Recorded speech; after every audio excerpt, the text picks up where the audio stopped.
매일 아침 하나님과 함께 누리는 하늘의 양식, 오늘 만나.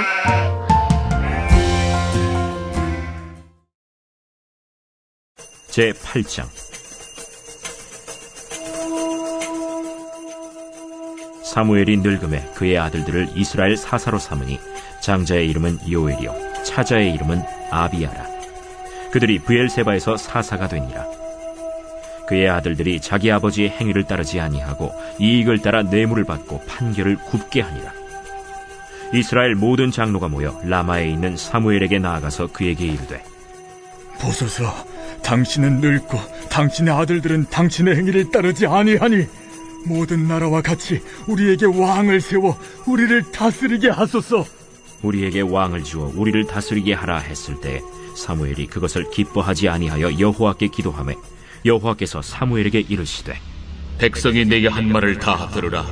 이는 그들이 너를 버림이 아니요 나를 버려 자기들의 왕이 되지 못하게 함이니라. 내가 그들을 애굽에서 인도하여 낸 날부터 오늘까지 그들이 모든 행사로 나를 버리고 다른 신들을 섬김같이 내게도 그리하는도다.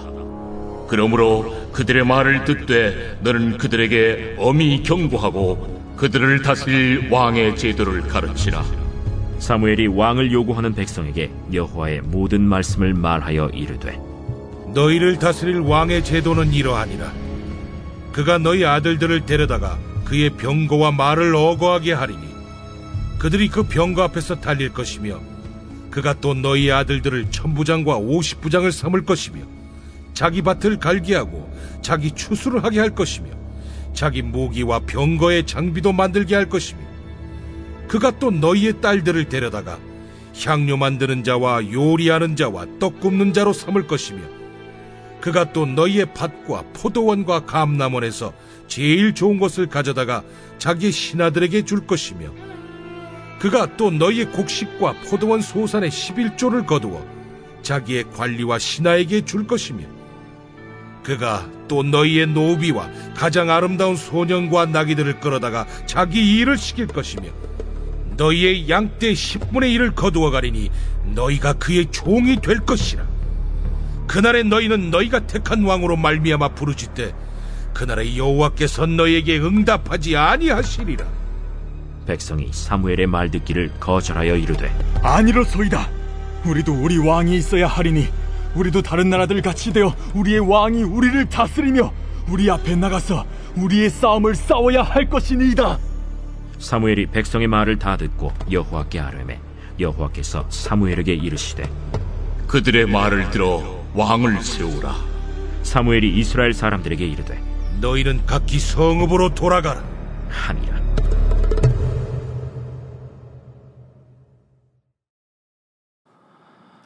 어제 말씀에서도 나누어 주셨듯이 이스라엘 승패는 하나님과의 관계에 있었습니다. 그들은 미스바에 모여 하나님께 회개함으로 무너진 하나님과의 관계를 회복하고자 했지요. 그러나 오늘 본문을 보면 사무엘은 늙게 되었고 그의 아들들은 사무엘처럼 행하지 않는 것을 보게 됩니다. 이스라엘 사람들은 왕을 세워달라 요구합니다.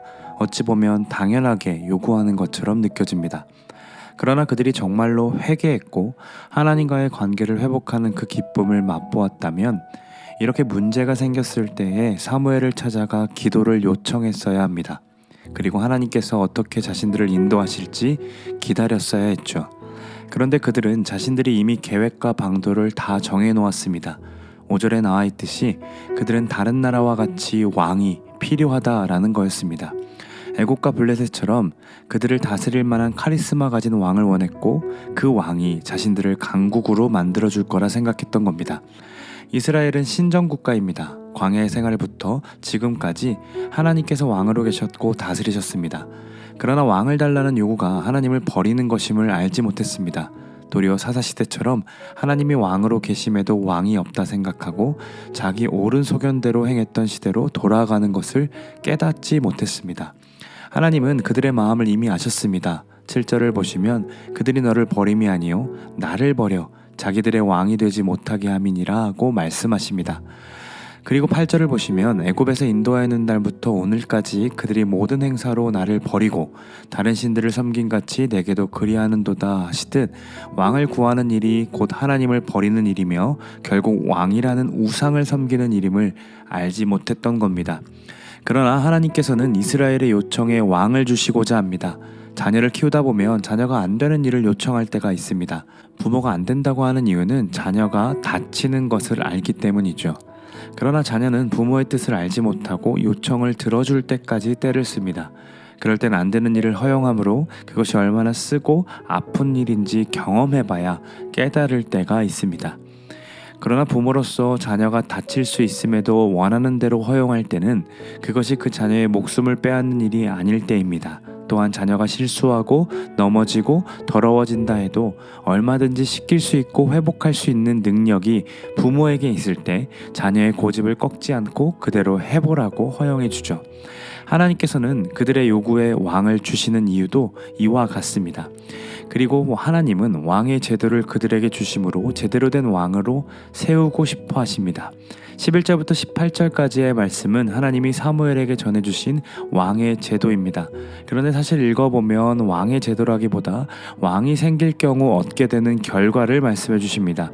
왜냐하면 신명기 17장에 왕의 제도를 이미 말씀하셨기 때문입니다. 그 말씀에 따르면 왕은 은, 금, 병마를 많이 갖지 말아야 하고 여자를 많이 두어서도 안 됩니다. 그리고 하나님의 말씀을 항상 옆에 두어야 합니다. 이런 기준을 신명기 말씀을 통해서 설명해 주셨고 오늘 사무엘을 통해 말씀하신 것은 그래도 왕을 세우게 되면 겪게 될 이스라엘의 어려움을 설명해 주고 계시는 거죠. 마치 자녀가 뜨거운 것을 만지려 할 때 그것을 만지면 손이 디게 되고 아프면 병원 가야 되고 병원 가면 주사도 맞고 입원도 해야 한다고 가르쳐주고 있는 부모처럼 하나님은 이스라엘에게 하나하나 자세히 설명해주고 계시는 겁니다. 그들은 자신들에게 왕이 평안을 가져다 줄 거라고 생각했지만 11절에서 17절을 보시면 전혀 그렇지 않습니다. 도리어 왕은 그들의 자녀들을 이용하여 죽게 만들고 자기 이익을 챙기고 자기 수하의 사람들을 부리는 노예로 삼게 될 것입니다.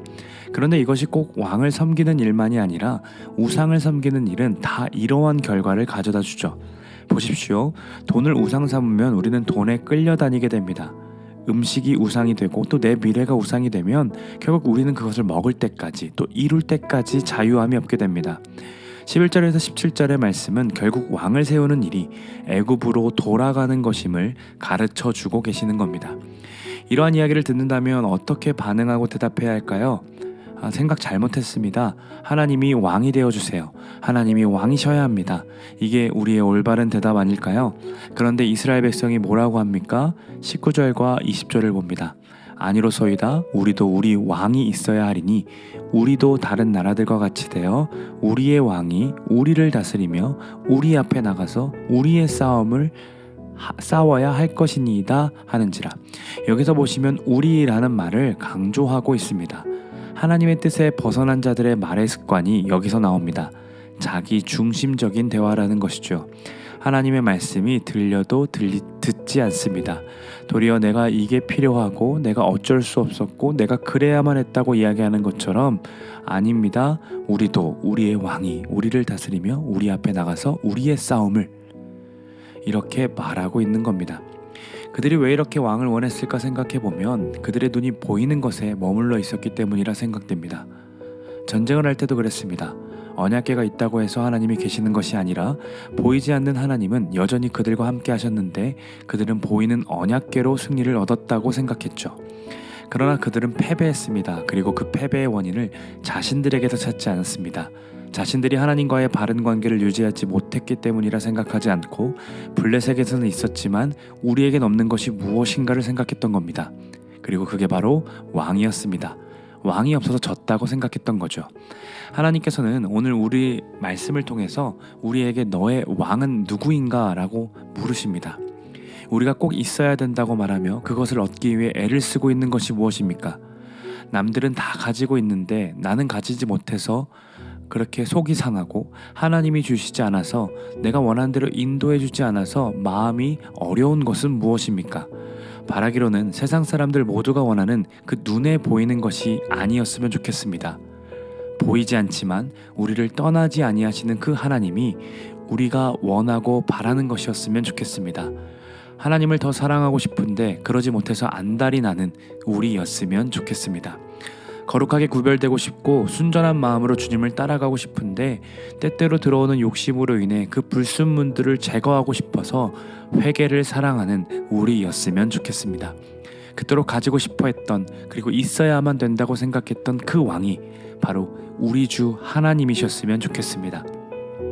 오늘 저와 여러분의 삶에서 하나님 외에 다른 것들이 우리의 왕으로 자리 잡고 있다면 오늘 하루만큼이라도 그것을 내려놓고 하나님만을, 우리 예수님만을 왕으로 모시고 살아내는 하루 되시기를 간절히 소망합니다.